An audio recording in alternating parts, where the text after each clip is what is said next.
요한복음 11장 신약 166페이지입니다. 요한복음 11장 34절로부터 44절까지. 가라사대 그를 어디 두었느냐 가로되 주여 와서 보옵소서 하니 예수께서 눈물을 흘리시더라. 이에 유대인들이 말하되 보라 그를 어떻게 사랑하였는가 하며 그중 어떤 이는 말하되 소경의 눈을 뜨게 한 이 사람이 그 사람은 죽지 않게 할 수 없었더냐 하더라. 이에 예수께서 다시 속으로 통분히 여기시며 무덤에 가시니 무덤이 굴이라 돌로 막았거늘 예수께서 가라사대 돌을 옮겨 놓으라 하시니 그 죽은 자의 누이 마르다가 가로되 주여 죽은 지가 나흘이 되었음에 벌써 냄새가 나나이다. 예수께서 가라사대 내 말이 네가 믿으면 하나님의 영광을 보리라 하지 아니하였느냐 하신대 돌을 옮겨 놓으니 예수께서 눈을 들어 우러러 보시고 가라사대 아버지여 내 말을 들으신 것을 감사하나이다. 항상 내 말을 들으시는 줄을 내가 알았나이다. 그러나 이 말씀하옵는 것은 둘러선 무리를 위함이니 곧 아버지께서 나를 보내신 것을 저희로 믿게 하려 함이니이다. 이 말씀을 하시고 큰 소리로 나사로야 나오라 부르시니 죽은 자가 수족을 배로 동인 채로 나오는데 그 얼굴은 수건에 쌓였더라. 예수께서 가라사대 풀어놓아 다니게 하라 하시니라. 기도하시겠습니다.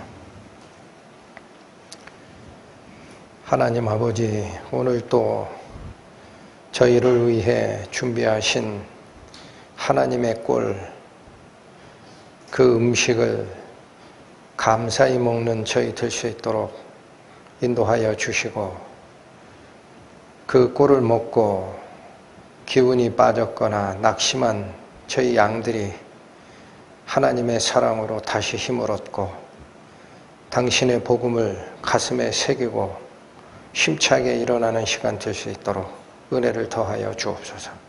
예수님의 이름으로 기도 올립니다. 아멘. 34절, 35절 다시 봅니다. 가라사대 그를 어디 두었느냐 가로되 주여 와서 보옵소서 하니 예수께서 눈물을 흘리시더라. 죽은 나사로 살리러 가시기 전에 예수님께서 눈물을 흘리시는 이 모습까지 보고 난 후에 거기 조문했던 유대인들의 반응이 36절과 37절에 기록되어 있습니다. 반응이 두 가지로 나눠지죠. 36절 이에 유대인들이 말하되 보라 그를 어떻게 사랑하였는가 하며 36절의 이 반응은 아주 인간적인 반응이고 또한 예수님에 대한 부정적 의견은 전혀 없습니다. 예수께서 얼마나 나사로를 사랑하셨으면 눈물까지 흘리겠느냐라는 지극히 인간적이면서 긍정적 반응을 보인 상황을 기록하고 있습니다. 그런데 37절은 좀 이상하죠. 그중 어떤 이는 말하되 소경의 눈을 뜨게 한 이 사람이 그 사람은 죽지 않게 할 수 없었더냐 하더라. 1차적 느낌은 어떻습니까? 부정적이죠. 그런데 이제 조금 더 살펴보시면 그 사람들이 했던 말의 핵심이 이거예요. 소경의 눈을 뜨게 한 이 사람이, 그러니까 예수님을 어떻게 이해를 하고 있습니까? 소경의 눈을 뜨게 했던 분이다라는 겁니다. 그러니까 우리 앞에서 유대 당국자들이 그 태생적 소경이었다가 눈을 뜬 그 사람을 앞에 놓고 신문할 때 네가 정말 태어나면서부터 소경이 맞느냐, 이 사람이 내 눈을 뜨게 한 게 맞느냐라고 신문하던 그 유대 당국자들과는 다릅니다. 그 유대 당국자들은 예수께서 태생적 소경의 눈을 떴다, 눈을 띄웠다라는 그 사실 자체를 불신하고 자꾸 신문을 했던 거죠. 그런데 여기 나사로의 문병이 아니라 조문이죠. 나사로의 조문을 왔던 이 유대인들은 소경의 눈을 뜨게 한 이 사람이다라고 얘기를 합니다. 그러니까 여기 이 무리들은 예수님께서 태생적 소경의 눈을 뜨게 하셨다라는 그 사실에 대해서는 의심이 없어요. 그걸 받아들이는 거예요. 그런데 소경의 눈을 뜨게 한 이 사람이 그 사람은 죽지 않게 할 수 없었더냐라고 묻습니다. 그러니까 이게 무슨 말이죠? 태생적 소경의 눈을 뜨게 했던 예수라면 이 나사로가 병들었을 때 죽기 전에만 왔다면 이 사람도 살릴 수 있지 않았겠느냐라는 의미가 포함되어 있는 겁니다. 그렇죠? 네, 그러니까 이미 이건 다시 뒤집어서 이해를 하면 다 죽은 다음에는 기적을 베푸는 예수라도 별 수 없다, 그런 뜻도 됩니다. 그러니까 우리는 다시 생각하는 게 이거죠. 마리아와 마르다가 당신의 사랑하는 자가 병들었나이다 라고 전가를 띄웠을 때 그때만 왔어도 살릴 수 있었다라는 거예요. 그러니까 실기를 했다, 예수께서 기회를 놓쳤다, 그런 의미가 이 안에 내포되어 있음을 우리는 발견하게 됩니다. 그래서 먼저 저희가 살펴보고자 하는 것은 37절과 같은 반응을 보였던 예수께서 아무리 능력이 크더라도 죽은 후에는 소용이 없다, 그래서 예수께서 사랑하는 당신의 친구 나사로를 더 이상은 살릴 수 없는 상태가 되었다라는 그들의 생각에서 예수가 실기를 했다라는 거죠. 기회를 잃어버렸다. 여러분, 우리가 물론 여기 있는 이분들은 믿지 못하는 불신자의 단계입니다. 근데 우리가 믿는 사람임에도 불구하고 신앙생활을 해 나가면서 예수님의 때와 우리의 때를 섞어버리는 경우가 있습니다. 예수님의 때가 있고 우리가 생각하는 때가 있습니다. 근데 대부분 기도하고 구하고 할 때 내가 필요한 이 때에 오십시오 이렇게 기도를 하는데 예수님은 그때 대부분 안 오십니다. 대부분은 그때에 안 오십니다. 왜 안 오시느냐? 예수님의 때가 따로 있기 때문에. 예수님의 때가 따로 있기 때문에. 그 다음에 내가 급한 어떤 삶의 이 무게, 짐이 있는데 이 짐을 좀 해결해 주십시오라고 기도할 때에도 예수님께서는 이 짐을 곧바로 해결해 주지 않는 경우가 많습니다. 그러면 우리는 예수님이 내 기도를 들으실까? 왜 안 오실까? 우리는 어쩌라고 이런 마음으로 들어가게 되죠. 예수님의 때가 있고 예수님이 이끄시는 가장 중요한 선물이 가려져 있다는 사실도 꼭 기억하셔야 됩니다. 전에 이런 예화를 제가 읽었던 기억이 있습니다. 어느 새가 농부의 집 앞에 있는 나뭇가지에다 둥지를 틀어요. 근데 어느 날 농부가 딱 보니까 그 가지는 죽은 가지입니다. 그럼 농부는 무슨 마음이 있겠죠? 저기다 둥지를 틀었다가 죽은 가지가 썩어 떨어지면은 새들이 다칠 텐데, 이 생각이 있죠. 그러니까 그걸 본 농부는 새가 짖고 있는 둥지를 헐어요. 그러면 새가 다시 와서 보고 또 짖습니다. 어디다? 또 고기다가. 그럼 농부는 며칠 후에 또 보니까 또 짖고 있어요. 썩은 가지에. 그럼 둥지를 또 헐겠죠. 이걸 몇 번을 거쳤어요. 그러니까 이 어미새가 지쳤는지 그 다음에 다른 가지에 짖더래요.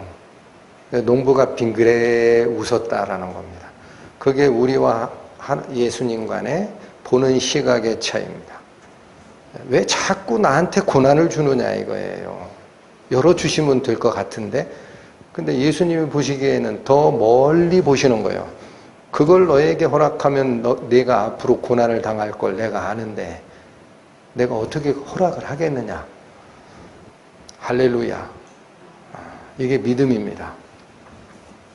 그래서 우리는 다른 곳에 가질 필요도 없어요. 요한복음에 기록되어 있는 예수님의 때, 과연 예수님이 때를 놓친 걸까?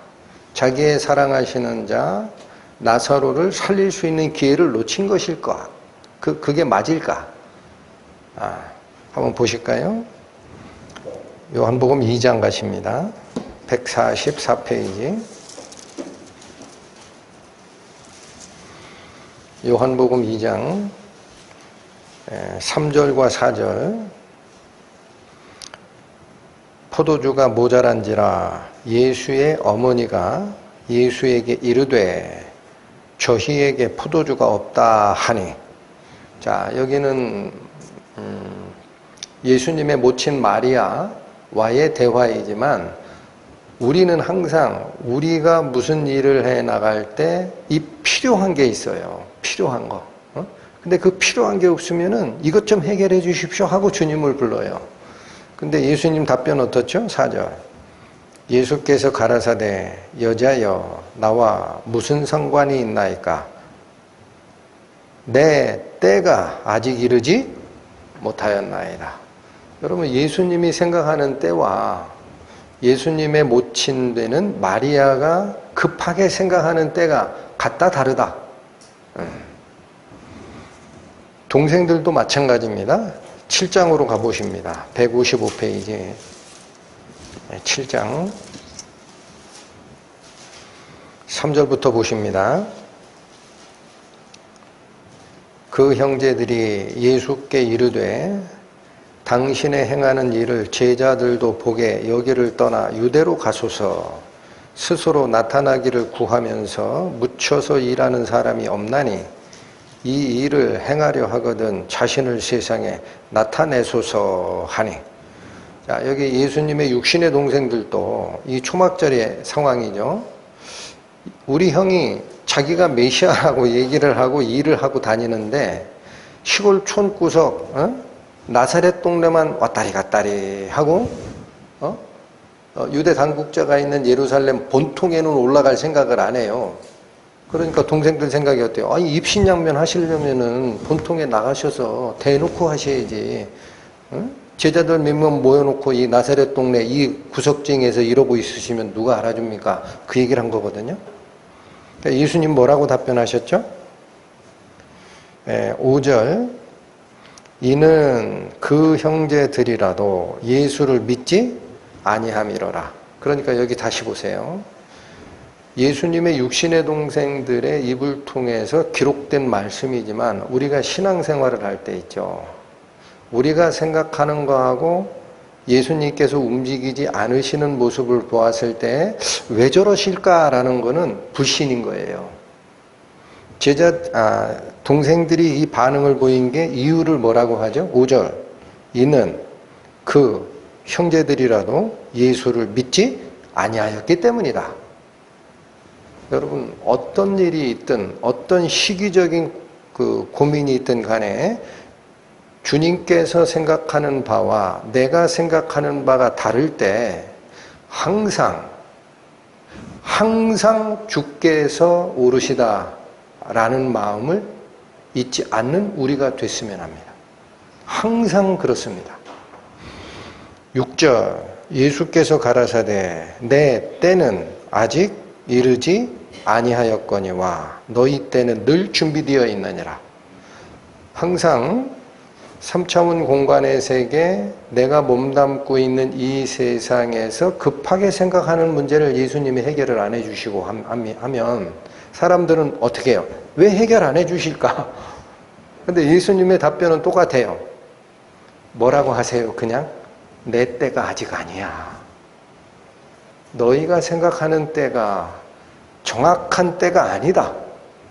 한 군데 더 보시죠. 8장 갑니다. 요한복음 8장 20절. 이 말씀은 성전에서 가르치실 때에 연복궤 앞에서 하셨으나, 지나간 설교라 기억이 잘 가물가물하실 겁니다. 이 연복궤 앞에서 했다라는 거는요, 사람들이 가장 많이 드나드는 성전에 공개된 장소에서 발언을 하셨다라는 거예요. 숨어서 한 게 아니에요. 성전에 가장 사람이 많이 움직이는 그 장소에서 공개적으로 이 말씀을 하셨으나 잡는 사람이 없으니 이는 왜 못 잡았느냐? 그의 때가 아직 이르지 아니하였음이로라. 예수님께서 유대 당국자들이 얘기하는 저거는 잘못한 말이다 라는 말을 공개적으로 하셔도 왜 그 사람들이 예수님을 못 잡아가느냐? 예수님은 당신이 잡혀가도록 허락을 당신이 하셔야 그 다음에 사람의 손이 움직이는 겁니다. 자, 이게 어떻게 풀어지나 보시죠. 13장 170페이지입니다. 13장 1절. 유월절 전에 예수께서 자기가 세상을 떠나 아버지께로 돌아가실 때가 이른 줄 아시고, 여러분, 예수님이 뭐를 아시고? 자기 때를 아시고. 어떤 때? 세상을 떠나 아버지께로 돌아가실 때, 즉 십자가에 죽으실 때, 이 때를 아시고 세상에 있는 자기 사람들을 사랑하시되 끝까지 사랑하시느니라. 그래서 19장 가보시면 또 한 번 나옵니다. 19장 182페이지 10절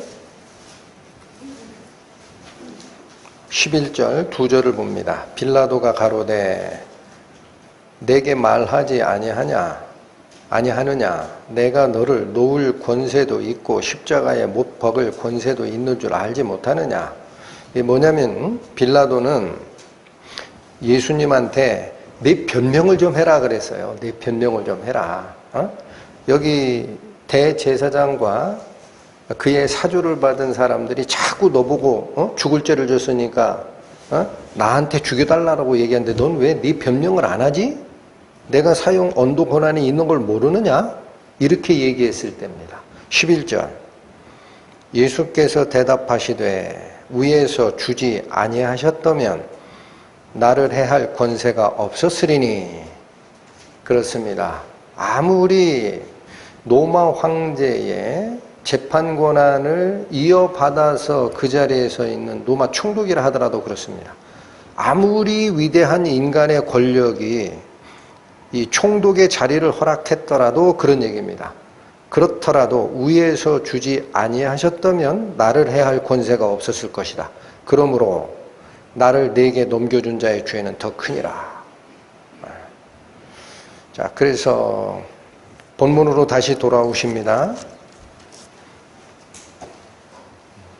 본문에 이 37절처럼 그 중에 어떤 이는 말하되 소경의 눈을 뜨게 한 이 사람이 그 사람은 죽지 않게 할 수 없었더냐라는 사람을 치유하고 병을 고치는 능력자라 하더라도 사람이 죽은 뒤에라면 아무 쓸데없다라는 이 표현을 한 거예요.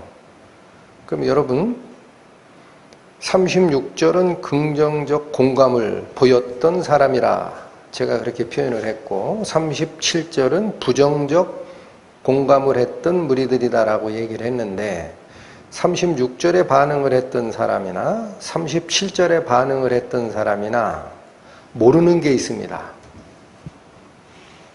뭐가 모를까요? 36절에 반응한 사람, 자, 다시 36절 보실까요? 이에 유대인들이 말하되 보라 그를 어떻게 사랑하였는가. 이게 무슨 뜻이라고 그랬죠? 예수님께서 나사로를 엄청 사랑하셨기 때문에 와서 보니 죽었다 이거예요. 그래서 예수님마저도 눈물을 흘리고 있다 이렇게 이해한 거예요. 맞죠? 그러나 여러분 잘 생각하십시오. 예수님은 나사로가 지금 죽어서 살릴 수 없기 때문에 애통해서 우는 것이 아닙니다.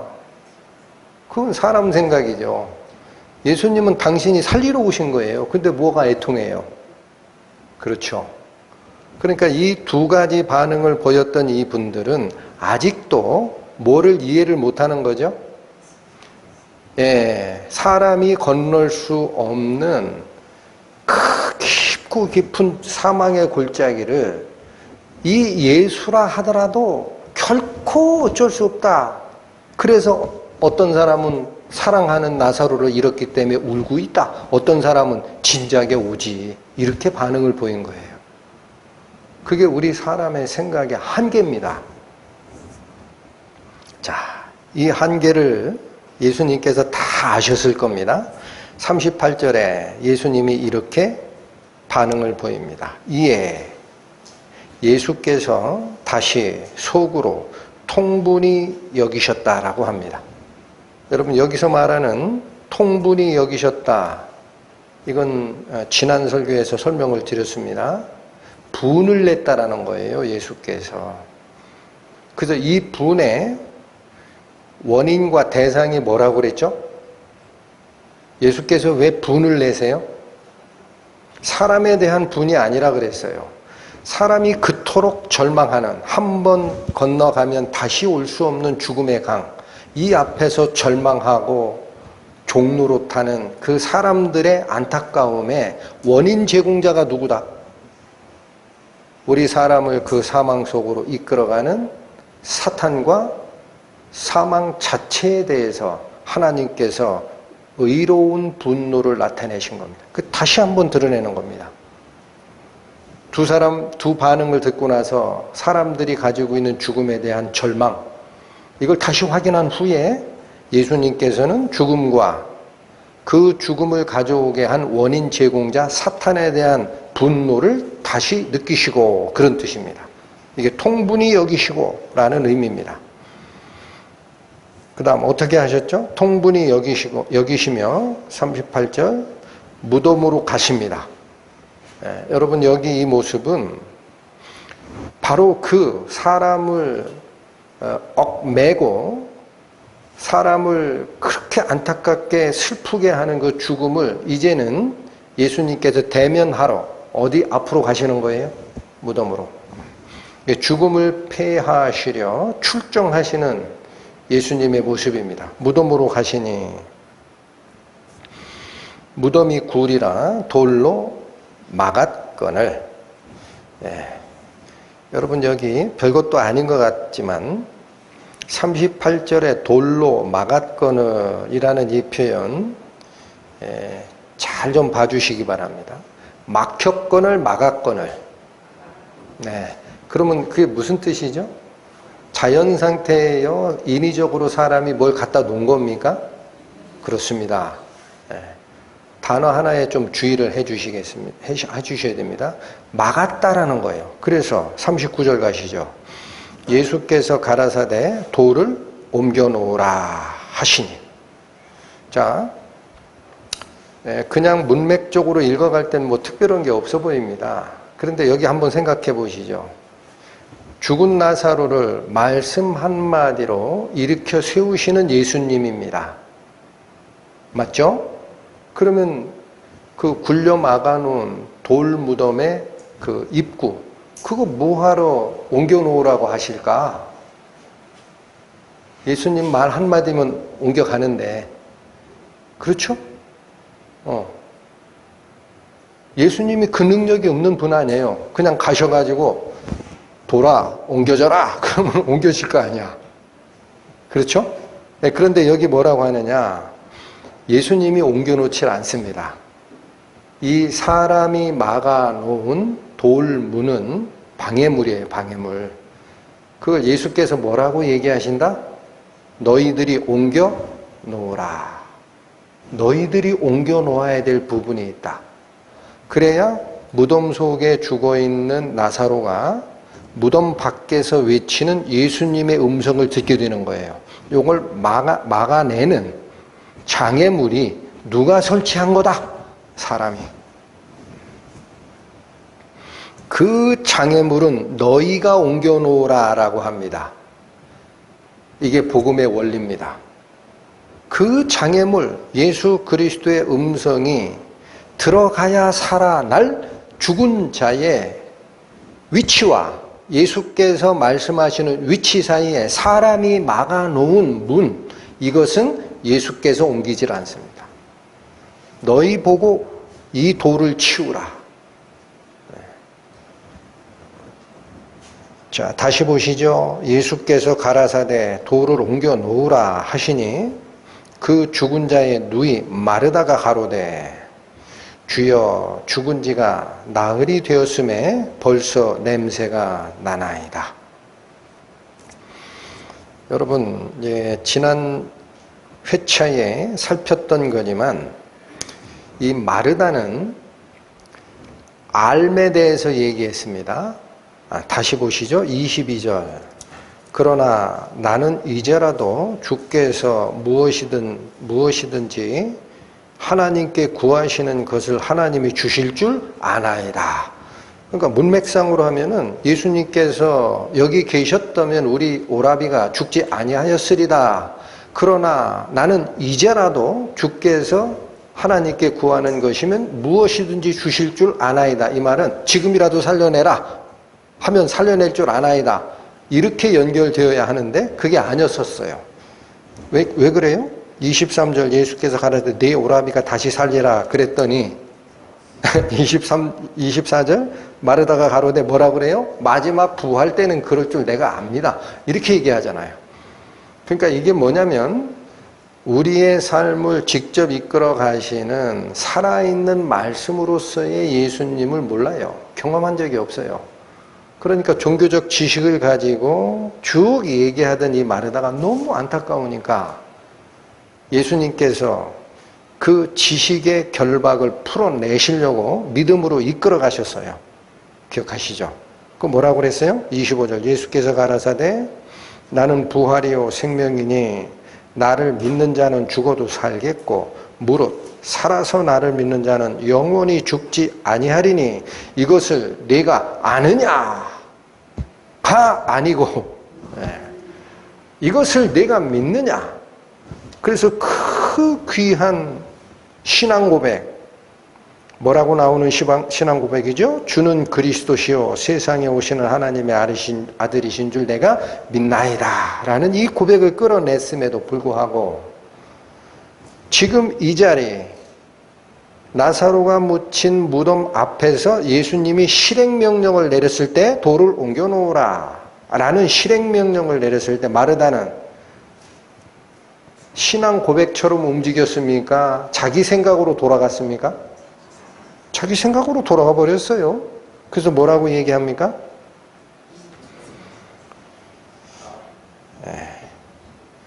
누이 마르다가 가로되 39절 후반입니다. 그 죽은 자의 누이 마르다가 가로되 주여 죽은 지가 나흘이 되었음에 벌써 냄새가 나나이다. 시체 썩는 냄새 납니다. 주님 뭐하러 옮겨놓으시라고 해요? 뭐가 바뀌었습니까? 뭐가 바뀌었어요? 하나도 안 바뀌었어요. 마르다의 그 신앙 고백은 아직은 마르다 속에서 살아 움직이는 신앙이 아직 되지 않았음을 우리는 발견합니다. 자, 여기 지금 마르다가 예수님의 명령에 순전하게 다가가지를 못하고 무덤 문을 옮겨 놓으라 했을 때 자기 생각을 들이대는 게 어느 상태에서도 이 신앙의 행보가 아직 나오고 있다 그랬어요. 신앙 고백을 한 후에도 그렇습니다. 신앙 고백을 한 후에도 굉장히 중요하고, 또 하나는 그러면 이게 뭐길래 이렇게 힘드냐 이거예요. 예수님이 옮겨놓으라 그러면 옮겨놓으면 되지. 왜 이렇게 힘들까요? 여러분, 제가 복음 집회에서도 수없이 강조합니다.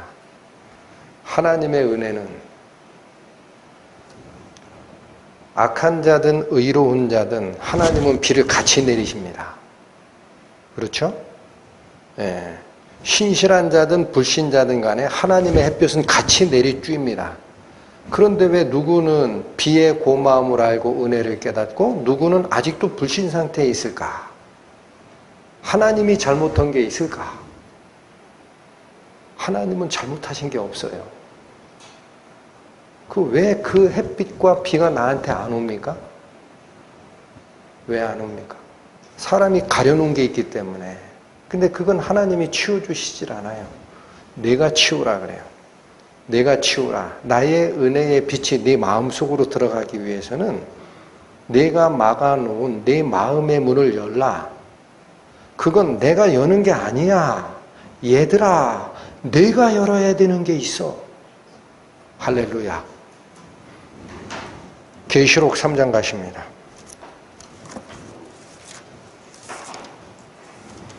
신약성경 403페이지 계시록 3장 20절.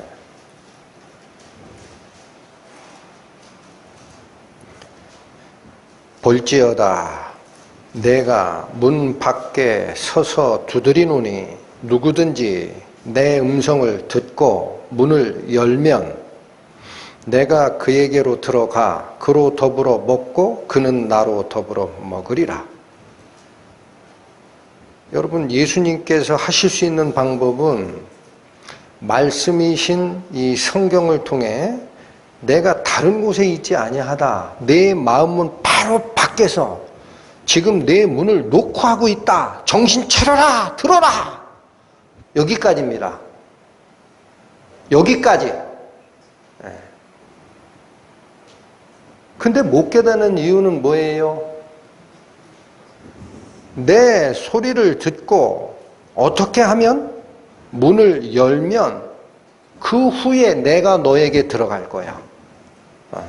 이 문은 하나님께서 안 여시겠다 이렇게 선언한 문입니다.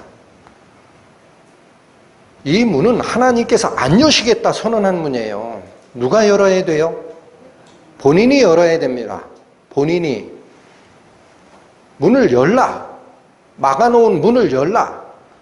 죽은 나사로의 무덤 앞을 지키고 있던 돌문을 열라. 지금 시대로 말씀드리면 하나님을 만나고 싶으십니까? 그러면 여러분 마음을 가리고 있는 마음의 문을 여러분이 열기 전에는 결코 하나님 못 만납니다. 이 뜻입니다. 구약성경 예레미야 4장 가십니다. 구약 1056페이지입니다.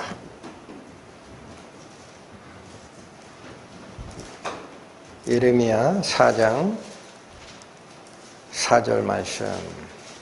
유다인과 예루살렘 거민들아, 너희는 스스로 할례를 행하여 너희 마음 가죽을 베고. 여러분, 마음의 할례를 지금 얘기를 하시는데 몸의 할례 아시죠? 의학적 할례 아시죠? 예. 의학적 할례는 스스로 하는 게 아니에요. 다른 사람이 해줘야 됩니다. 아시죠? 병원에 가서 마취하고 의사 선생님한테 맡기면 의사께서 내 몸에다 할례를 하는 거예요. 그런데 마음의 할례는 내가 하는 겁니다. 여기 다시 읽으세요. 유다인과 예루살렘 거민들아, 너희는 스스로 할례를 행하여. 이게 어떻게 자기가 자기를 베나? 너희 마음 가죽을 베라. 여러분, 마음의 할례는 의사가 해주는 게 아니고 목사가 해주는 게 아니고 하나님이 해주시는 게 아닙니다. 새기세요. 마음판에 새기시라고. 이 마음의 문을 열어내는 작업은요, 목사가 해주는 게 아니고 하나님도 해주는 게 아닙니다. 본인이 하는 겁니다. 스스로 할례를 행하여 너희 마음 가죽을 베고 그 후에 어떻게 됩니까? 나 여호와께 속하게 됩니다. 아멘.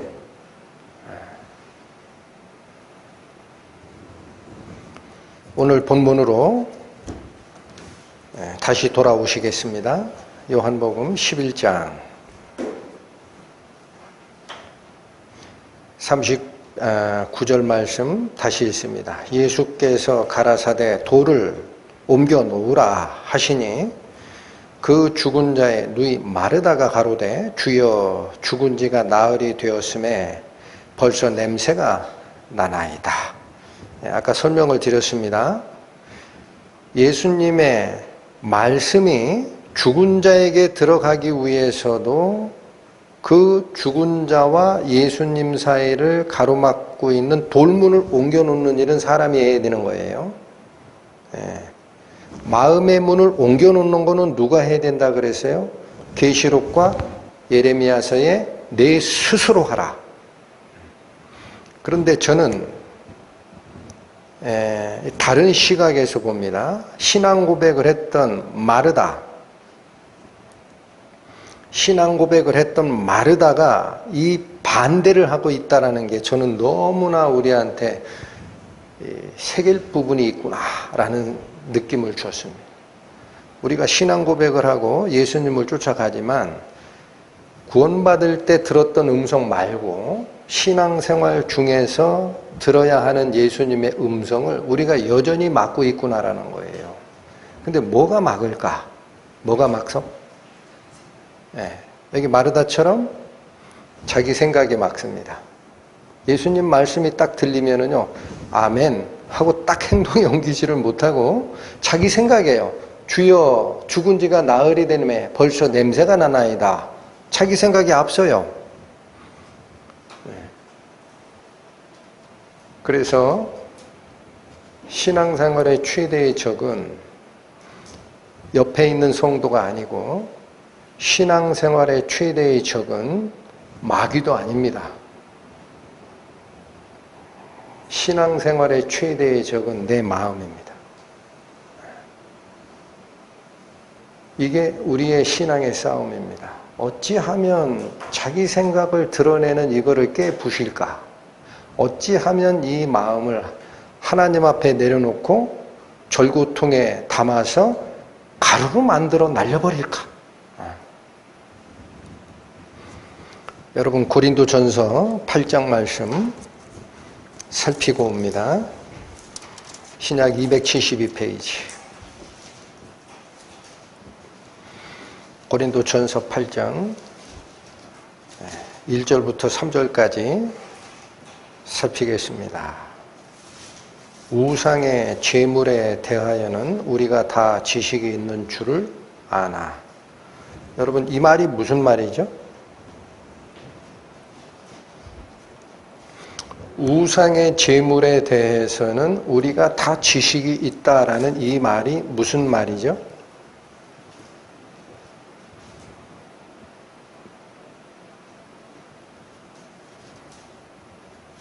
무슨 지식이 있다라는 거죠?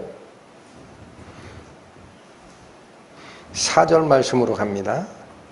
그러므로 우상의 제물 먹는 일에 대하여는 우리가 우상은 세상에 아무것도 아니며, 여기 보세요.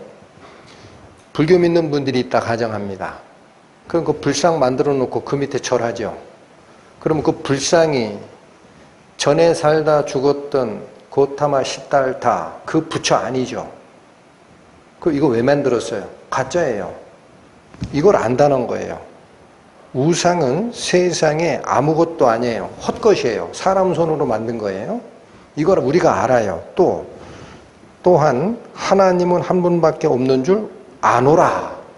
그러니까 우상을 섬기는 분들이 만들어 놓은 그 조각물은 실존하는 생명체가 아니고 신도 아니다라는 걸 우리가 알아요. 그래서 그 밑에다가 제사 밥으로 이 음식을 차려놓고 절하면은 신이 와서 우상 섬기고 있는 그 신이 와서 이걸 먹었기 때문에 이 우상에게 바쳤던 제사 음식이 더러워졌다라는 것이 있을 수 있어요, 없어요? 없다라는 걸 안다는 거예요. 여기까지가 지식입니다. 하나님밖에 살아계신 신이 없어요. 그러니까 뭘 만들어 놓고 거기다 예를 들어 성황당 나무에다가 음식 차려놓고 절했다 이거예요. 그럼 그 음식이 더러워졌어요? 안 더러워졌어요? 안 더러워졌어요. 음식은 더러워진 적이 없다고. 그걸 우리가 알아. 이게 우상에 대한 지식을 아는 거예요. 근데 중요한 게 있습니다. 그러니까 이 지식까지 가지고 있는 사람은 어떻게 하느냐면요. 우상의 제자 자리까지 가서 참여해요. 그리고 그 자리에서 같이 제사 음식을 먹어요. 이렇게 되면 뭐가 문제가 된다라는 거죠? 음식은 더러워지지 않았죠. 문제는 내 양심이 더러워지지. 어디 가 있으니까? 우상 숭배 자리에 가 있으니까. 하나님이 좋아하십니까?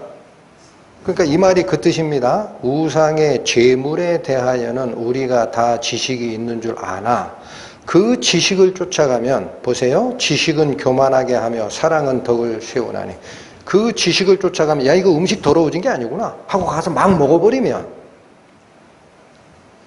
이방신 제사하는데 내가 참여한 것이고 우리가 예수님의 상에 참여하는 게 성찬식이죠.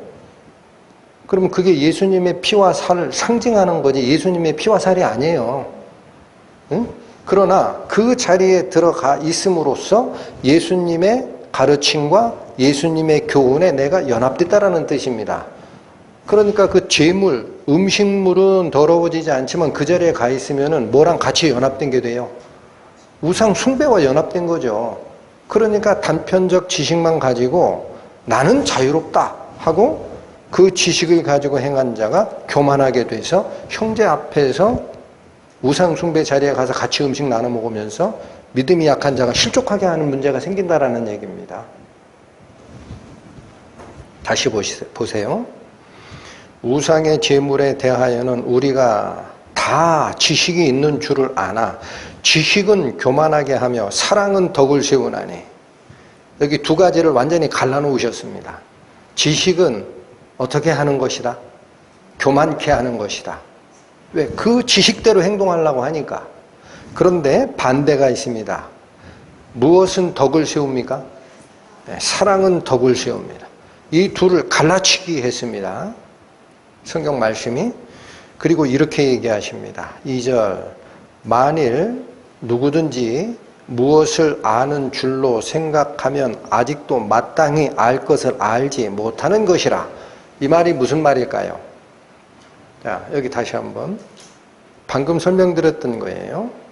우상에게 바친 제물이 더럽혀지지 않았다라는 사실을 알고 있으면 교만해져서 나머지가 다 괜찮은 줄 알고 행동을 하게 됩니다. 근데 그 지식은 아직 알아야 될 걸 모르는 지식이에요.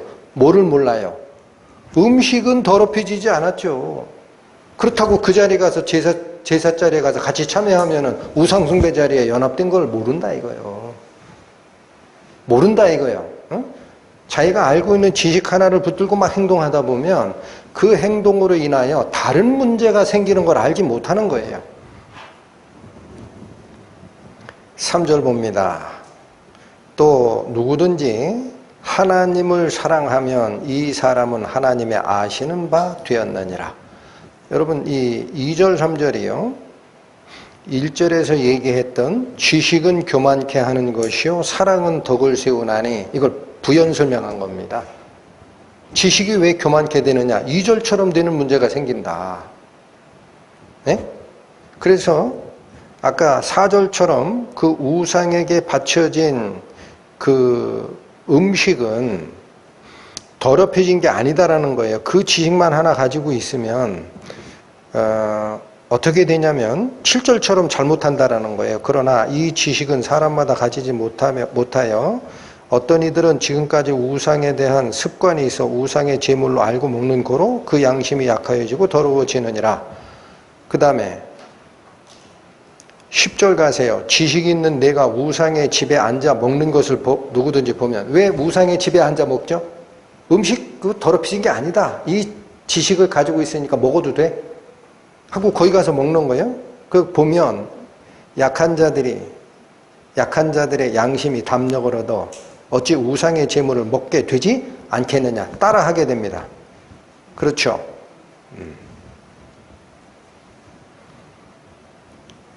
그런데 사랑은 덕을 세우나니 라는 말이 3절로 부연 설명된 겁니다. 또 누구든지 하나님을 사랑하면 이 사람은 하나님의 아신 바 되었느니라.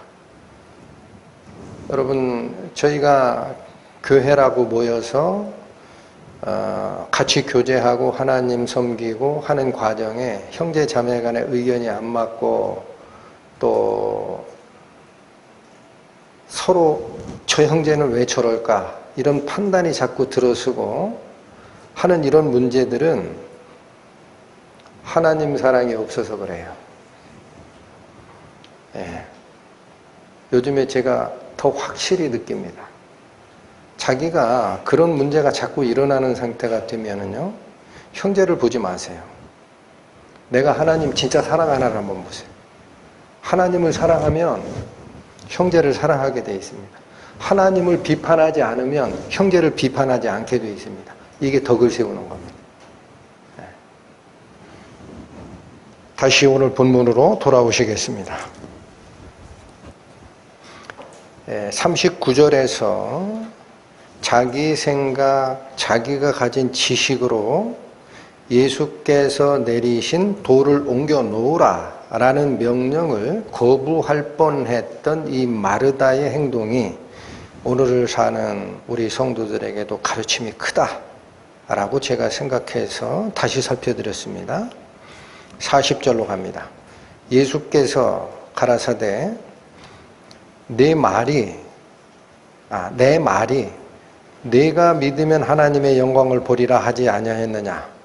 자, 이게 구어체, 그러니까 옛날 고어체적 번역이라 느낌이 안 오죠? 이게 무슨 얘기냐면 이렇게 얘기하신 거예요. 내가 믿으면 하나님의 영광을 보리라 하고 내가 말하지 않았느냐 그 뜻입니다. 내 말이 내게 뭐 이러니까 느낌이 안 오죠? 네, 그냥 이렇게 한 거예요. 내가 믿으면 하나님의 영광을 보리라 라고 내가 말하지 않았느냐. 42절 40절에 이렇게 얘기를 하시니까 41절 돌을 옮겨 놓습니다. 마르다도 이제는 순종의 자리로 갑니다. 그런데 이게 무슨 말씀이죠? 40절에 예수님이 이렇게 얘기하신 적은 없잖아 지금. 마르다한테는 뭐라고 얘기했습니까? 25, 26절처럼 얘기했습니다. 25절 가시죠. 예수께서 가라사대 나는 부활이요 생명이니 나를 믿는 자는 죽어도 살겠고 무릇 살아서 나를 믿는 자는 영원히 죽지 아니하리니 이것을 내가 믿느냐? 요 얘기만 하셨어요. 그렇죠. 근데 거기에 내 말을 내가 내 말을 믿으면 하나님의 영광을 보리라 라는 말씀은 없잖아요. 근데 그 말씀은 어디서 나왔던 말씀일까요? 4절입니다. 4절 가보십니다. 예수께서 들으시고 가라사대 이 병은 죽을 병이 아니라 하나님의 영광을 위하며 하나님의 아들로 이를 인하여 영광을 얻게 하려 함이라. 이 말씀입니다. 그러니까 이게 연결된 말씀이에요. 예수님께서는 진작부터 아시고 계세요. 나사로가 병든 것은 그가 죽어 4일째쯤 돼서 예수님이 가셔야 되는 이유가 있습니다. 그래야 유대 랍비들의 생각대로 3일 정도까지 죽은 자의 영혼이 자기 시체를 맴돌다가 부패하는 모습을 보는 순간 떠나간다라는 그 믿음이 있어요. 누가? 예수님이 그 믿음을 가진 게 아니고요. 유대 랍비들의 생각이. 그러니까 그 생각을 깨시려면 예수님이 언제 가셔야 되느냐? 나흘째 됐을 때 가야 돼요. 그럼 랍비들도 더 이상 얘기를 못해요. 죽은 자를 살려내는 예수님이니까. 그래서 그 일이 일어나면 하나님 아버지의 영광도 드러나고 아들 되신 예수 그리스도께서 영광을 같이 받게 될 것이다. 이걸 진작에 말씀을 하시고 늦게 가셨잖아요. 그리고 나서 여기 마르다에게 한 말은 25절처럼 나는 부활이요 생명이니 나를 믿는 자는 죽어도 살겠고 무릇 살아서 나를 믿는 자는 영원히 죽지 아니하리니 이 말씀을 주신 거였습니다. 그때 거기 제가 나눠서 설명드렸습니다. 무릇이라는 것은 everyone이라는 뜻이었어요. everyone. 누구든지 이런 뜻입니다. 누구든지 살아서 나를 믿으면 그 영이 거듭나기 때문에 영원히 죽지 아니하는 상태가 된다라는 뜻이고, 앞에 있는 말씀은 나는 부활이요 생명이니 나를 믿는 자는 죽어도 살겠고, 이 말이 무슨 뜻이에요? 그건 나사로를 다시 살리실 것을 얘기한 겁니다. 육체가 죽었지만 다시 살리실 것. 그러니까 그 얘기를 네가 아직 이해를 못하는구나, 그렇게 말씀하신 거예요. 40절이. 다시 읽어보세요. 40절. 예수께서 가라사대 내 말이 네가 믿으면 하나님의 영광을 보리라 하지 아니하였느냐 하신대. 41절. 돌을 옮겨 놓으니 예수께서 눈을 들어 우러러 보시고 가라사대 아버지여 내 말을 들으신 것을 감사하나이다. 여기 조금 이상하지 않아요? 예수님이 한 말씀도 하신 적 없어요, 아직. 아버지여 내 말을 들으신 것을 감사하나이다. 예수께서 아직 아버지 하나님께 한 말씀도 하신 적 없어요. 근데 뭘 들으셨다고 그러네? 내 말을 들으신 것을 감사한대요. 42절. 항상 내 말을 들으시는 줄을 내가 알았나이다. 자, 요 두 문장을, 문장 구조가 조금 특이해서 봤더니 위쪽 문장에 아버지여 내 말을 들으신 것을 감사하나이다 할 때 그 감사하나이다, 이건 현재형입니다. 예수님이 지금 감사하고 있다라는 얘기예요. 그런데 내 말을 들으신 것을 이라는 이것은 과거형입니다. 예? 아버지 하나님께서 예수님의 말씀을 이미 들으셨다라는 거예요. 그걸 지금 감사한다. 말씀하신 적도 없는데 뭐를 들으셨다라고 할까? 42절 첫 문장도 마찬가지입니다. 항상 내 말을 들으시는 줄을 내가 알았나이다 라고 할 때 내가 알았나이다 라는 이게 과거형입니다. 지금 알았다라는 게 아니에요. 옛날부터 알았다라는 거예요, 그걸.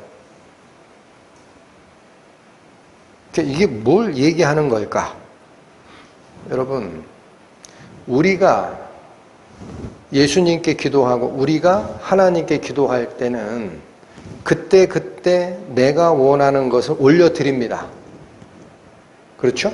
그리고 하나님 이 기도를 들으소서 이렇게 합니다. 근데 예수님은 아무 말을 안 하셔도 아버지 하나님이 이미 듣고 계세요. 응? 어떻게?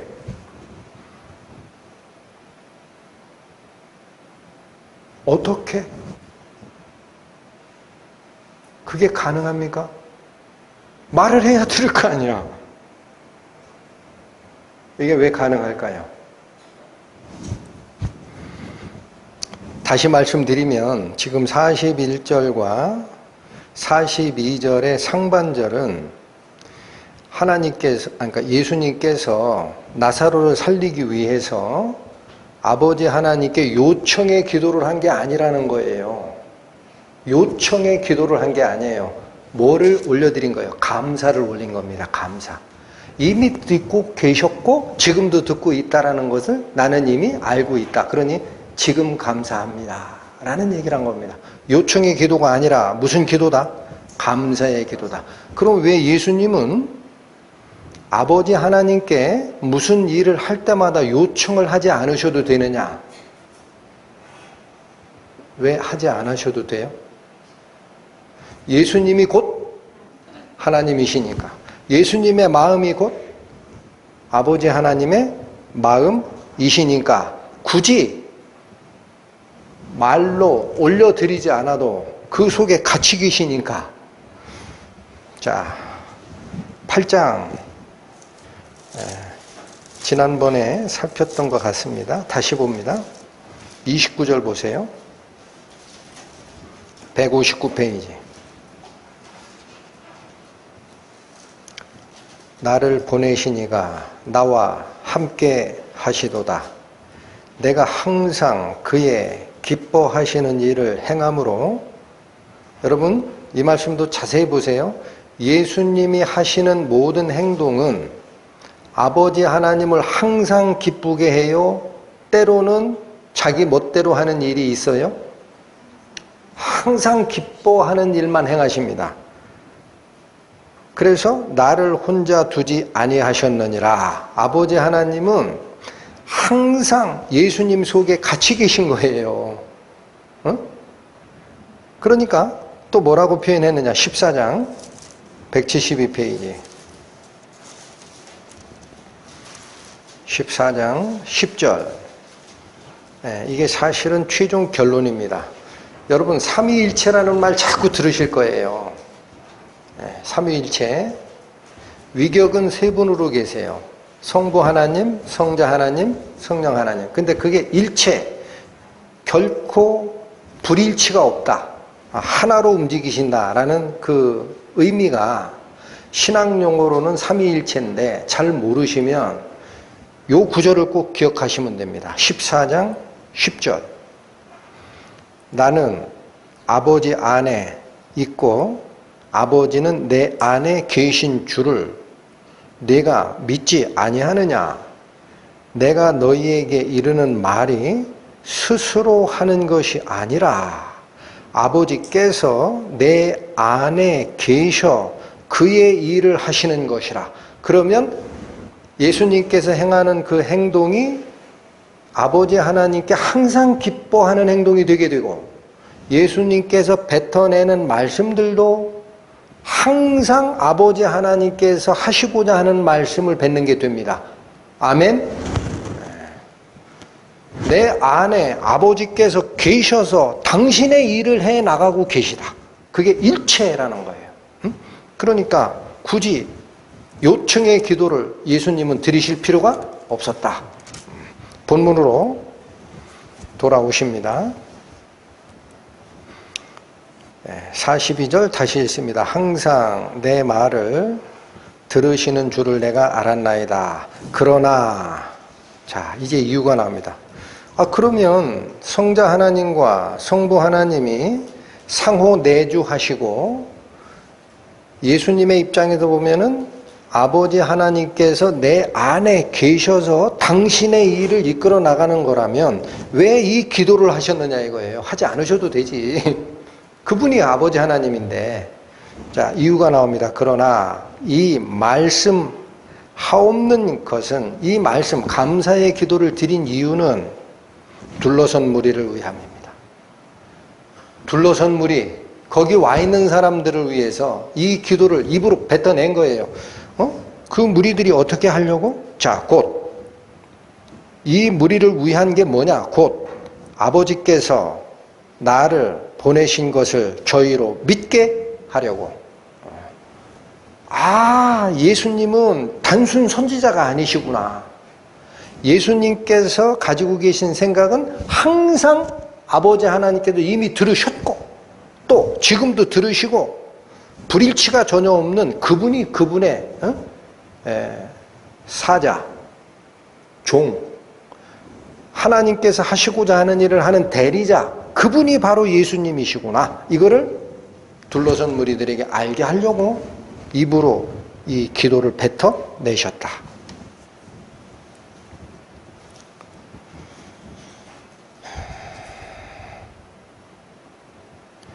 여러분 43절 보시죠. 이 말씀을 하시고 큰 소리로 나사로야 나오라 부르시니 죽은 자가 수족을 배로 동인 채로 나오는데 그 얼굴은 수건에 쌓였더라. 나사로, 죽은 나사로를 살려내는 이 연극으로 얘기하면은 이 본막, 응? 본막이 너무 간단해요. 응? 짧은 두 줄이에요. 근데 제가 살피고 싶은 게 이겁니다. 43절 이 말씀을 하시고 큰 소리로 나사로야 나오라 부르시니. 자, 여러분, 예수님께서 나사로를 살리시기 위해서 하신 게 뭡니까? 예수님께서 나사로를 살리기 위해서 행하셨던 일이 뭡니까? 다시 묻습니다. 예수님께서 나사로를 살리고자 행하셨던 일이 뭡니까? 말씀. 다시요. 예수님께서 사람들이 그렇게 애통해하고 한번 건너가면 되돌릴 수 없는 저승의 계곡이다. 그렇게 애통해하는 죽음을 건너편에 있는 나사로를 불러내기 위해서 예수께서 하신 일은 오직 하나밖에 없습니다. 말씀입니다. 나사로야 나오라. 왜 이게 죽음을 건너뛸까요? 여러분, 왜 이게 예수님께서 죽음 저편에 있는 나사로를 불러내는데 충분할까요? 말씀이 곧 하나님이시기 때문에. 할렐루야.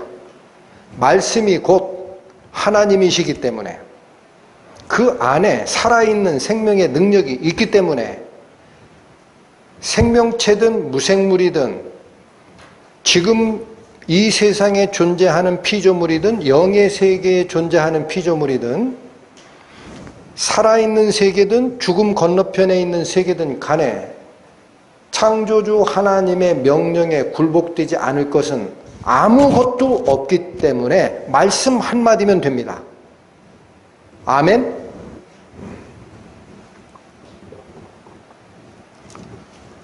여러분, 다시 요한복음 1장 가십니다.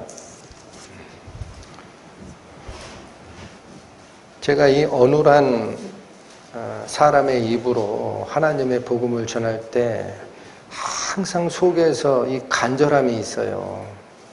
하나님, 이 말씀만은 굳이 부디 제 입에서 나가는 음성 언어로 듣지 않게 하시고 살아계신 하나님의 생명력 담아서 꼭 전달해 주십시오. 이 기도가 있는 말씀들이 있어요. 요한복음 1장 1절에서 3절 봅니다. 태초에 말씀이 계시니라. 이 말씀이 하나님과 함께 계셨으니 이 말씀은 곧 하나님이시니라. 그가 태초에 하나님과 함께 계셨고 만물이 그로 말미암아 지은 바 되었으니, 여기 그가 누굽니까? 말씀입니다. 놓치시면 안 됩니다. 2절 그가 태초에 하나님과 함께 계셨고, 2절에 그가 누굽니까? 태초에 계신 말씀입니다. 1절 다시 가세요. 태초에 말씀이 계시니라. 자, 여기 보세요. 우리의 생각을 막고 있는 사탄의 그 올감이 다 걷어내야 됩니다. 1절이 얘기하는 거는 존재 두 분이 등장합니다. 태초에 누가 계셔요? 말씀. 바꾸면 안 됩니다. 태초에 누가 계셨어요? 말씀. 근데 이 말씀이 누구랑 같이 계셨어요? 하나님. 1절에 등장인물은 두 분입니다. 태초에 말씀이 계셨고 하나님도 계셨어요. 그런데 이 말씀도 하나님이다라는 거예요. 태초에 말씀이 계시고 태초에 하나님이 계신데 둘이 본질상 하나다라는 개념이 아니에요. 이 말은 하나님이 계신데 말씀도 계셨다. 근데 이 말씀의 존재가 뭐냐? 사람도 아니다, 천사도 아니다, 물질도 아니다. 이 말씀의 존재도 뭐다? 하나님이다라는 거예요. 우리가 믿고 하나님의 자녀가 되면 우리를 뭐라고 부릅니까? 신들이라고 부르죠. 강아지가 새끼를 낳으면 강아지를 낳지 고양이 안 낳죠. 사람이 새끼를 낳으면은, 아이고 표현이 좀 그러네, 사람이 애를 낳으면 사람을 낳지 강아지 안 낳죠. 하나님이 자녀를 낳으면 신이 낳은 거니까 신이지. 이게 동물 아니죠? 할렐루야. 이분이 하나님의 반열에 있었던 분이라는 거예요. 말씀이 계시고 하나님이 계셨는데 같이 계셨어. 근데 이분도 하나님이라는 거야. 2절 그가 누구? 이 말씀이 태초에 누구와 함께 계셨다? 하나님. 다시 확인합니다. 여러분, 그래서 성부 하나님과 성자 하나님은 위격상으로는 따로 계신 분이에요. 2절 다시 확인하잖아요. 그가 그다가 아니야. 태초에 뭐가 그 말씀이 하나님과 같이 계셨다라는 거예요. 내가 아버지 안에 있고 아버지께서는 내 안에 계시다. 그래서 아버지께서 내 속에서 당신의 일을 하는 것이다 하더라도 위격은 변하지 않습니다. 말씀에 하나님 따로 계시고 성부 하나님 따로 계십니다. 둘이 함께 계셨어요. 그리고 3절 뭐라고 얘기합니까? 만물이 그로 말미암아 지은 바 되었대요. 자, 여기 잘 보세요. 2절 하나님이 계시고 말씀이 계십니다. 3절 세상을 만드신 분이 등장합니다. 누가 만들었다고 해요? 하나님이 만드셨다고 안 하죠? 누가 만들었대요? 말씀이 만들었대요. 잘 들으십시오. 만물이 그로 말미암아, 이 그가 말씀이에요. 말씀으로 말미암아 지은 바 되었으니 지은 것이 하나도 그가 없이는 된 것이 없느니라. 창세기로 갑니다. 구약성경 맨 앞이죠. 창세기 1장 3절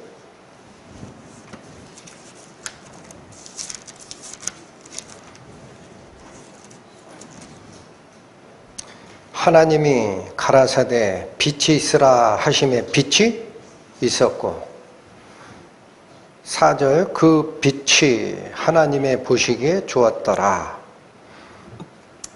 하나님이 빛과 어둠을 나누사 빛을 낮이라 칭하시고 어둠을 밤이라 칭하시니라.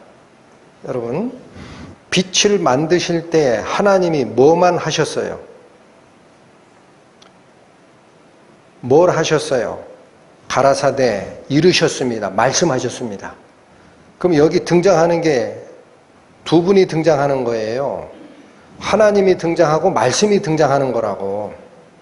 하나님이 말씀하시되 그런 얘기입니다. 하나님이 등장하고 말씀이 등장하는 거예요. 그 말씀으로 인하여 빛이 생겨납니다. 그렇죠? 6절 가보세요. 하나님이 가라사대 물 가운데 궁창이 있어 물과 물로 나누게 하라 하시고, 여러분, 하나님은 말씀을 보낸 거예요. 말씀을. 하나님이 말씀하셨어요. 근데 그 말씀으로 인하여 물 가운데 궁창이 생겨납니다. 자세히 보십시오. 하나님은 말씀을 보내는 거예요. 그런데 실제로 창조하는 일은 무엇이 해내신 건가요? 말씀이. 9절 가보세요. 9절 하나님이 가라사대 천하의 물이 한 곳으로 모이고 묻이 드러나라 하심에 그대로 되니라. 하나님은 말씀을 보내셨어요. 말씀하시기를. 그런데 이 말씀으로 인하여 모든 게 창조됩니다. 11절 하나님이 가라사대 땅은 풀과 씨 맺는 채소와 각기 종류대로 씨 가진 열매 맺는 과목을 내라 하심에 그대로 돼요. 하나님은 말씀을 보내셨죠. 실제로 이 일을 이끌어낸 것은 말씀의 힘입니다. 14절 하나님이 가라사대 하늘의 궁창에 광명이 있어 주야를 나누게 하라. 또 그 광명으로 징조와 사시와 일자와 연한을 이루라. 이렇게 합니다. 또 그 광명이 하늘의 궁창이 있어 땅에 빛이라 하시고 그대로 되니라. 하나님은 여기 보십시오. 하나님은 하신 일이 말씀을 보내는 것밖에 없어요. 할렐루야. 하나님은 손을 대신 적도 없고 불도저를 가져온 것도 없고 화학공장을 만드신 적도 없어요. 뭐를 보내셨어요? 말씀을 보내셨어요. 말씀이 하시는 거예요. 말씀이. 또 보십시오. 24절 하나님이 가라사대 땅은 생물을 그 종류대로 내되 육축과 기는 것과 땅의 짐승을 종류대로 내라 하시고 그대로 되니라. 역시 하나님은 생물을 만드실 때도 뭐를 보내십니까? 말씀을 보내십니다. 26절. 그래서 여기 잘 보십시오. 은혜 받으시기를, 은혜 받으실 준비 되셨어요? 준비됐나요? 네. 26절 잘 보십시오. 하나님이 가라사대 우리의 형상을 따라 우리의 모양대로 우리가 사람을 만들고 그로 바다의 고기와 공중의 새와 육축과 온 땅과 땅에 기는 모든 것을 다스리게 하자 하시고, 갑자기 하나님이 내가 이렇게 얘기를 안 하고 우리가 하라고 합니다. 왜 갑자기 복수가 등장할까? 왜 갑자기 창조 과정에 복수가 등장합니까, 여러분? 하나님과 말씀이에요. 기억하세요. 그래서 물질 세계를 만드실 때는 두 분의 의지를 다시 확인하거나 상의하거나 사랑으로 확인하거나 할 필요 없습니다. 성부 하나님께서는 말씀을 보내시는 거예요. 그 말씀이신 하나님, 성자 하나님께서는 모든 걸 만드시는 거예요. 그렇죠? 그래서 이 말씀이 아니고는 세상 어떤 물건도 창조된 게 없느니라 요한복음 1장에 선언하는 거예요. 그런데 사람을 유독 만드실 때는 의지를 다시 확인합니다. 우리가 성부 하나님과 말씀의 하나님, 성부 하나님과 성자 하나님이 다시 상의하는 거예요. 우리가 우리의 형상을 따라 사람을 만들고 그에게 통치 권한을 넘기자. 할렐루야. 할렐루야. 잠언 8장이 그래서 얘기하는 겁니다. 지혜라는 존재가 얘기하기를, 내가 세상을 창조할 때 창조자가 되어 아버지의 기뻐하신 바가 되었으며 아버지도 나를 보고 기뻐하셨느니라 라는 말씀을 쭉 하시다가 갑자기 지혜자 본인이 뭐라 하냐면 내가 땅에서 사람들을 보고 기뻐하였느니라. 내가 땅에서 사람을 보고 기뻐하였느니라. 나를 잃는 자는 자기 생명을 해하는 자라. 나를 사랑하는 자는 생명을 얻으리라. 앞으로 오실 사람의 모습을 입고 오실 성육신하신 하나님, 말씀이 육신이 되어 오시는 하나님, 그리스도 예수로 오셔서 우리에게 생명을 주실 것을, 이 일을 누가 하실 것이다. 네. 요 일, 우리 인간사에 내려와서 행하는 모든 일은 성자 하나님이 직접 하시는 겁니다. 할렐루야. 성경 말씀은요, 저는 말씀 준비할 때나 읽다가요, 아멘 소리밖에 안 나옵니다. 아멘, 아멘. 잠언 쓴 사람 따로 있고 요한복음 쓴 사람 따로 있고 창세기 쓴 사람 따로 있다고요? 모르시는 말씀. 누가 그런 말씀을 하나요? 허허허, 웃어요. 웃어 속에서. 이걸 어찌 만들었을까? 전체 그림이 다 보이는 거야. 하나님이 세상을 이렇게 사랑하셨구나. 성자가 어떤 분이고 성부 하나님은 어떤 분이고 두 분이 어떤 상의를 해서 인간을 만드셨구나. 인간이 죄 속에 타락하니까 어찌 사랑하셔서 누구를 또 보내시는 건가? 이 은혜를 어찌 감당하리요? 다 드러납니다. 오늘 본문으로 다시 오십니다. 제가 이 말씀을 다시 여러분과 나눈 것은 딱 하나예요. 앞으로 여러분 성경 말씀을 읽거나 듣거나 마음속에서 생각하실 때 그 말씀이 하나님이심을 잊지 마시기 바랍니다. 그 말씀이 하나님이세요. 할렐루야. 그래서 자, 다시 세상, 물질 세상을 창조하는 그 전체 과정이 하나님이라는 존재와 말씀이라는 이 존재, 풀어 설명드리면 성부 하나님과 성자 하나님께서 협의하셔서 하신 거예요. 물질 세계를 그렇게 만드셨어요. 그러면 우리 영이 죽었잖아요. 범죄로. 영을 다시 살려내는 영의 재창조는 무엇로 하실까? 요한복음 5장 갑니다. 150페이지. 우리 영을 다시 살려내는 재창조가 있습니다. 그 재창조는 뭘로 하실까? 요한복음 5장 25절. 예, 이거 찾으셨습니까? 같이 읽겠습니다. 시작.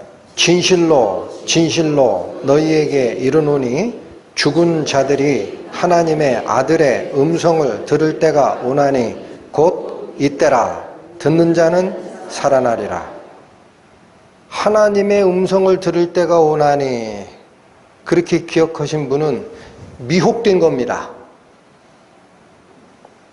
여러분, 죽은 자가 살아나는 것은 하나님의 음성을 다시 듣는 게 아니에요. 무슨 음성을 들어야 살아나요? 하나님의 아들의 음성을 들어야 살아납니다. 할렐루야. 그래서 하나님을 쫓는다라고 얘기는 하지만 예수는 실패한 선지자요. 무함마드가 하나님께서 보내신 최종 승리의 선지자다라고 하는 무슬림에는 생명이 없습니다. 생명이 없습니다. 안타깝습니다. 하나님의 아들을 실패한 선지자라고 부르는데 하나님의 음성이 들릴까요? 오직 예수만 길이요 진리요 생명이다. 이 얘기하지 마라. 차별금지법. 모든 종교는 평등한 거야. 그런데 왜 너희들만 유독 예수만이 길이고 나머지는 틀렸다라고 하느냐? 종교차별이야. 하지 말어. 그 법을 만들고 있는 배후 세력이 누군지 아십니까? 정신 차려야 됩니다. 뒤에 법을 만드는 것은 사람이 만들어요. 인권을 얘기하면서. 그러나 그들의 생각을 끌고 가고 있는 존재가 있음을 잊지 마시기 바랍니다. 그게 사탄입니다. 이렇게 돌아가는 세상이 말세예요. 무슨 증거를 원하십니까? 이미 세상이 그렇게 미쳐 돌아가는데 자기가 그렇게 사탄의 사고와 생각에 지배를 받는지 모르고 법률을 위반하고 올리는 사람들이 뭘 압니까? 그분들이 그게 사탄의 사상이라는 걸 알면은 법으로 올리겠습니까?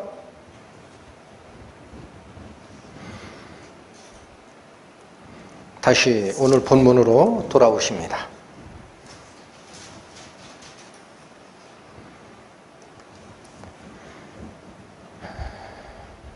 말씀이 곧 하나님이심을 앞으로도 결코 잊지 않는 여러분 되시기를 축원합니다. 그리고 어떠한 신앙생활을 하든 또는 내가 하나님의 은혜 속으로 아직 들어가지 못했으니 하나님의 은혜를 받고 싶다라는 마음에 소원이 있으신 분들은 아직도 자기 자신이 그 속으로 못 들어간 것은 뭐 때문에 못 들어간 줄 아시면 됩니까? 죽은 나사로와 불러내실 예수님 사이를 가로막아 놓은 사람의 장애물. 그 당시에는 무덤문이지만 지금은 무슨 문? 나의 마음의 문. 나의 마음의 가죽을 베는 것은 이 마음의 할례는 의사가 하는 게 아니고 누가 하는 것이다? 스스로 마음의 할례를 하고 나 여호와께 속하라. 43절 다시 읽고 갑니다. 이 말씀을 하시고 큰 소리로 나사로야 나오라 부르시니 죽은 자가 수족을 배로 동인채로 나오는데 그 얼굴은 수건에 쌓였더라. 예수께서 가라사대 풀어놓아 다니게 하라 하시니라. 여러분 44절 마찬가지 저희를 향한 교훈이 가득합니다. 죽은 자가 수족을 배로 동인채로 나옵니다. 여러분 죽었다 살아난 나사로를 얘기하는 걸로만 이해하시면 아무 가르침 없습니다.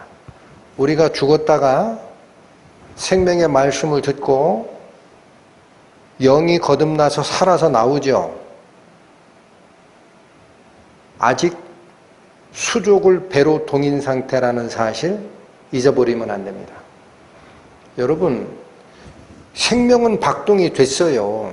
그런데 죽은 자가 살아나서 자유의 몸으로 나오는 게 아닙니다. 아직 뭐에 매여 있습니까? 시체를 쌌던 수족을 동이던 배, 염할 때 칭칭 감았던 그 붕대 자국, 그 동이고 나오는 거예요. 그러니까 예수님이 뭐라 그래요? 풀어놓아 다니게 하라. 예수님이 하시면 안 되나? 아니니까.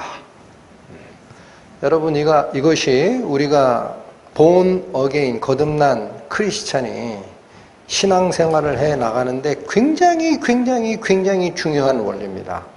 생명을 살리시는 것은 예수님이 하세요. 그런데 나를 얽매고 있는 염했던 그 백근 풀어놓는 거는 예수님이 안 해주세요. 명령을 내려요. 이거 니네들이 풀어야 된다. 예수님이 하신다. 풀어놓아 다니게 하라 라고 명령하신다. 네.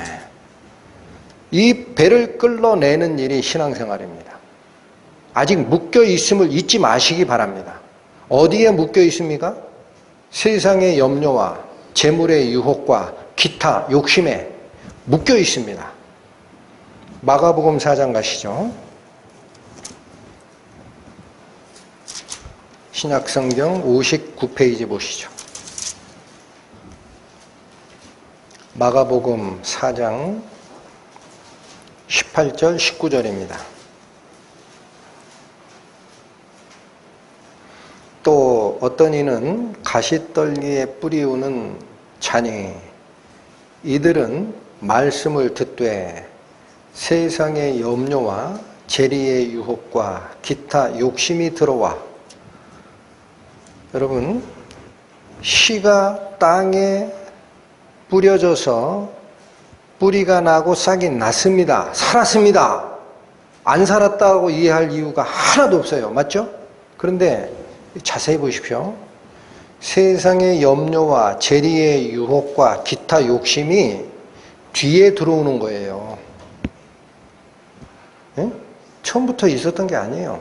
세상의 염려와 재리의 유혹과 기타 욕심이 들어옵니다. 구원받은 자에게 들어와 말씀을 막아 결실하지 못하게 합니다. 이게 우리를 얽어매는, 죽은 상태에서 음성을 듣고 걸어 나오는 상태까지는 되나 아직 수족이 자유롭지 못한 거예요. 구원받은 자로 얘기하면은요, 내가 하나님께 향하여 가야 하는 그 길에 발을 제대로 옮겨 놓을 수 없도록 묶어매는 게 아직 있다라는 거예요. 이걸 풀어내지 아니하면 열매 없는 자가 됩니다. 열매 없는 자가 됩니다.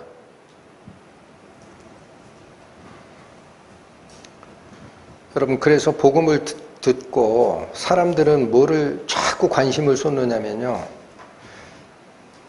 이건 말씀을 전하는 제가 그렇게 애쓰는데도 쉽지 않아요. 무슨 말씀이냐? 여러분, 여기 말씀사랑교회 출석하신 분들 수련회는 1년에 2번밖에 안 해요. 그런데 일반 주일에 말씀 전교 얼마나 자세히 합니까? 그렇죠.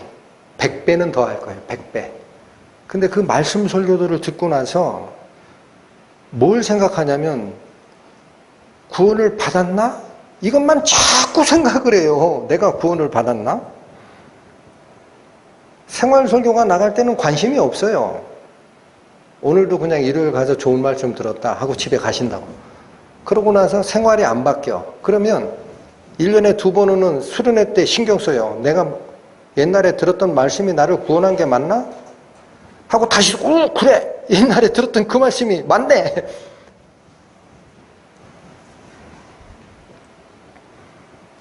가시떨기에 떨어져서 싹이 난 거예요. 네? 싹이 난 건 맞다고요. 하나님의 말씀이 들어왔다면 싹이 난 건 맞아요. 근데 왜 내 행위는 바뀌지가 않습니까? 열매 없는 생활을 하고 있죠. 그래서 여러분, 복음을 들은 지 이미 오래인데도 아직도 살아가는 과정에 하나님의 기쁨이라는 게 있습니다. 하나님께서 나를 이끌어가는 기쁨이 있어요. 그게 원한히 나를 이끄는 상태가 아니고 살다 보면 짜증이 나고 누구랑 자꾸 부딪히고 응? 그런 생을 사신다면 그게 가시떨기예요. 찌르는 거예요, 자꾸. 응? 하나님의 기쁨 안으로 있지를 못하고 마음밭이 열매 맺을 수 없는 가시떨기 속에서 아직도 살고 있다라는 얘기입니다. 그런데 무슨 이 속에 하나님의 기쁨이 나의 일상생활을 끌고 가는 상황이 되겠습니까? 오늘 본문으로 다시 돌아오세요.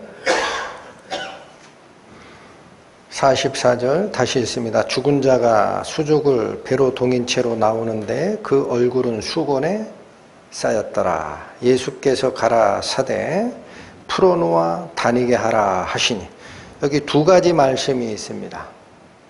풀어놓으라, 다니게 하라. 여러분, 먼저 다니게 하라 말씀을 살필 겁니다. 어디로 가라고 할까?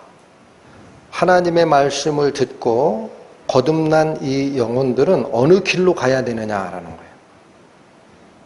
옛날에 다니던 길, 풀어졌으니 자유를 얻었다. 그러니 이제는 내 원하는 대로 살라, 그 뜻이냐? 고린도후서 5장 보십니다. 페이지로 신약 291페이지, 고린도후서 5장 15절 말씀. 저가 모든 사람을 대신하여 죽으심은, 여러분 잠깐만요. 여기서 저가 누굽니까? 예수님입니다. 14절부터 읽겠습니다. 그리스도의 사랑이 우리를 강권하시는도다. 우리가 생각건대 한 사람이 모든 사람을 대신하여 죽었은즉 모든 사람이 죽은 것이라. 저가 모든 사람을 대신하여 죽으심은 산 자들로 하여금 다시는 never, 결코 저희 자신을 위하여 살지 않고 오직 저희를 대신하여 죽었다가 다시 사신 자. 누구? 저희를 대신하여 죽었다가 다시 사신 자. 어느 분? 예수님을 위하여 살게 하려 함이라. 구원받은 자가 예수님께서 풀어놓아 다니게 하라라는 명령을 주실 때 어느 길로 가라라는 뜻인지를 모르는 분들이 있어요. 구원받고 자유를 얻었다는 거야. 어머나 세상에. 성경이 뭐라고 얘기하십니까? 우리가 과거에 죄의 종이더니 거길로부터 풀려나서 무슨 종이 되노라? 의의 종이 되노라. 풀어놓아 다니게 하라. 어느 길을 가야 될지 마음에 다시 되새기는 시간 되셨으면 합니다. 갈라디아서 한 번 더 봅니다. 신약성경 308페이지, 갈라디아서 5장 13절 말씀. 형제들아, 너희가 자유를 위하여 부르심을 입었으나. 그렇습니다. 진리를 알지니 진리가 너희를 자유케 하리라. 구원받은 자는 우리를 얽매던 죽음과 죄의 속박으로부터 자유를 얻은 게 맞습니다. 그러나 그 자유를 위하여 부르심을 입었으나, 13절, 그러나 그 자유로 육체의 기회를 삼지 말고 오직 사랑으로 서로 종노릇하라. 이 길을 가라. 그러면 그 길, 예수께서 나를 위해 죽으시고 살아나셨으니 나는 이제부터는 예수님을 위해 살겠습니다 라는 그 길을 갈 때에 무엇을 풀어놓아야 됩니까? 죽은 나사로가 몸을 칭칭 감고 있었던 염했던 그 수의 붕대를 풀어놓아서 다니게 하듯 우리는 뭐를 풀어놓아야 될까요? 히브리서 12장 봅니다. 신약 367페이지입니다. 히브리서 12장 1절 말씀. 이러므로 우리에게 구름같이 둘러싼 허다한 증인들이 있으니 모든 무거운 것과 얽매이기 쉬운 죄를 벗어버리고 인내로서 우리 앞에 당한 경주를 경주하며. 여러분, 이게 당시에 로마 지배 아래에서 기록된 성경입니다. 뭐에 비유한 거냐면 로마의 그 올림픽 경기장 아시죠? 그러면 관중석에 2만 명이든 3만 명이든 꽉 들어찹니다. 근데 그 안에 운동장에서 경주를 하고 있어요. 지금 이게 경주를 경주하며라고 되어 있습니다. 그럼 예를 들어서 400m 트랙을 도는 경기를 할 때 관중석에서는 수많은 구름 같은 사람들이 보고 있습니다. 경기에 임하는 자들은 이 땅에서 살아있는 성도들입니다. 관중석에 앉아있는 이 무리들은 누굴까요? 이 무리들이 누굴까요? 살아서 지상에서 영의 싸움을, 영적 경주를 하고 있는 자를 돕기 위해 바라보고 있는 하나님과 그의 천사들, 이미 죽어 예수님의 품에 안긴 선진, 믿음의 선진들이 보고 있어요. 꽉 들어차 있습니다. 잠실 종합운동장 관중석에 수많은 증인들이 둘러서서 봅니다. 뭐를 보느냐? 경주를 하는 걸 봐요. 근데 그 경주를 어떻게 하라고 되어 있습니까? 1절, 이러므로 우리에게 구름같이 둘러싼 허다한 증인들이 있으니. 그러므로 여기 관중석에 있는 분들은요, 하나님과 예수 그리스도의 복음에 대한 증인들이 서 있는 거예요. 객군 없어요. 거기 입장 안 돼요. 응? 허다한 증인들이 있으니. 자, 이제 경주자는 어떻게 해야 되느냐? 모든 무거운 것과 얽매이기 쉬운 죄를 벗어버리고 인내로서 우리 앞에 당한 경주를 달려가자. 어느 길로 달리는 걸까요? 이제 이후는 자기 자신을 위하여 살지 아니하고 자기를 위하여 죽었다가 사신 자 그리스도를 위하여 살게 하려 함이라. 그 인생길을 달리는데 어떻게 달리라고 되어 있습니까? 무거운 것 내려놓아야 됩니다. 얽매이기 쉬운 것 벗어버려야 됩니다. 여러분, 아주 쉬워요. 응? 신앙의 경주는 육상 경기하는 선수와 똑같다라는 거예요. 응? 어느 분은 평소에 간편복 입고 비싼 옷 입지 못하는 가난한 분이 계세요. 어떤 분은 모피코트 입고 명품 걸치고 다니는 분이 계시다. 가정을 하세요. 그 두 사람이 선수로 운동장에 딱 섰습니다. 그러면 돈 많은 부자였다가 운동 경기에 참여하는 자는 파티복 입고 거기 쓰면 경기에 이겨요, 져요? 파티복 입고 달리기 할 수 있어요? 벌치적거리죠. 반바지 갈아입고 위에 런닝 입고 같이 서야 됩니다. 맞습니까? 네. 자기가 이 가방을 가지고 다니는 게 있어요. 애지중지.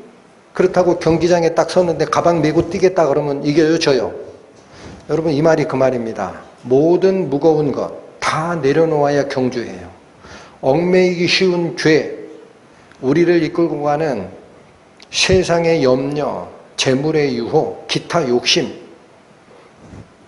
가시밭에 떨어진 씨가 싹이 났지나 세상의 염려와 재물의 유혹과 기타 욕심에 막혀 결실하지 못하는 상태처럼 경주에 거침이 되고 있는 그런 것들을 다 벗어놓고 허다한 증인들이 관중석에서 내다보는 우리의 삶을 경주하자. 이게 마지막 때를 당한 저희 성도들에게 나사로의 죽음을 살려내면서 하셨던 말씀, 풀어놓아 다니게 하라 라는 교훈의 본뜻임을 되새기면서 기도하시겠습니다. 하나님 아버지, 감사합니다. 오늘도 당신께서 준비하여 저희에게 베풀어 주신 꼴이 얼마나 맛이 있고 아름다운지요. 원하옵게는 이 말씀들을 가슴에 문으로 막고 듣지 않게 저희에게 은혜를 더하여 주시고 각자 자기 마음에 할례를 통해 생명의 말씀 가로막고 있는 장애물 걷어내고 주님의 복음의 빛, 영광의 빛, 저희 마음속에 온전하게 비치는 은혜 있기를 원하오니 저희 손을 잡아 인도하여 주옵소서. 예수님의 이름으로 기도 올립니다.